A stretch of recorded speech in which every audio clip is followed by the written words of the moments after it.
तपाईले जीवनमा धेरै पटक जित्नु भयो होला, तर के तपाई साँच्चै खुसी हुनुहुन्छ? अनि घरमा कहिल्यै हार्नु भएको छ? यदि हार्नु भएको छैन भने सायद तपाईले परिवारको साँचो खुसी पाउन अझै बाँकी छ। संसार एउटा प्रतिस्पर्धा हो मित्र। जसले जित्न जान्यो उसले धन कमायो, सम्पत्ति कमायो, प्रतिष्ठा कमायो, नाम कमायो।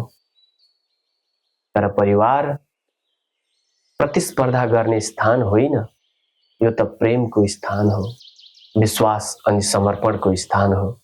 संसार भन्छ जितेर अघि बढ, परिवार भन्छ एक अर्कालाई बुझ, झुक र कहिलेकाहीँ हार पनि।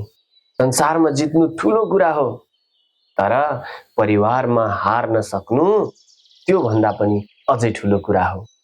अन्तमा यदि तपाई सधैँ आफ्नो अहंकारलाई जिताउन चाहनुहुन्छ भने यो जितले तपाईलाई सधैँ एक्लो बनाउँदछ।